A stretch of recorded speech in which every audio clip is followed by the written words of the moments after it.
The Wind in the Willows by Kenneth Grahame. Chapter 1. The River Bank.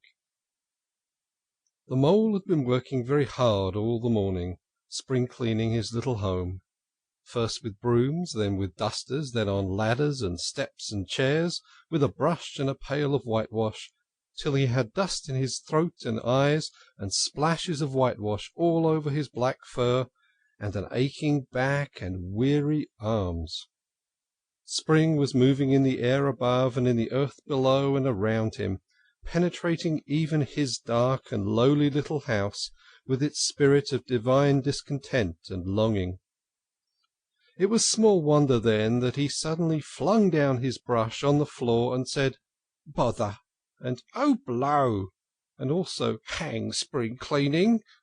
and bolted out of the house without even waiting to put on his coat.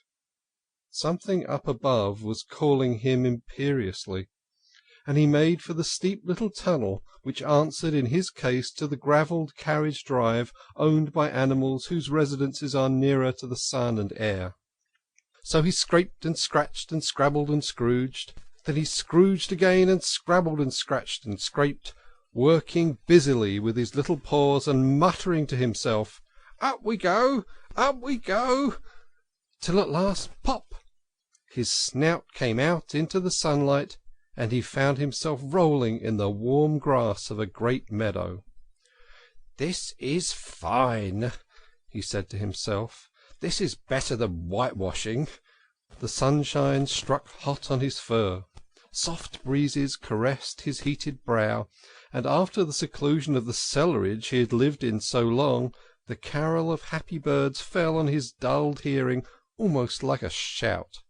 Jumping off all his four legs at once in the joy of living and the delight of spring without its cleaning, he pursued his way across the meadow till he reached the hedge on the farther side.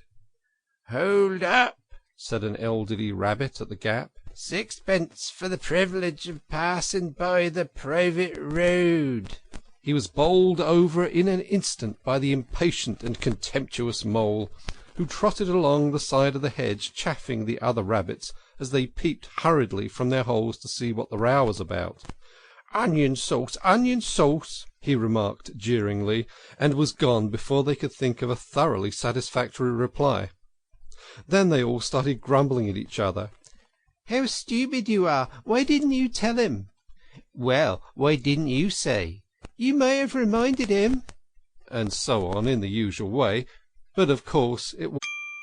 Sample complete. Ready to continue?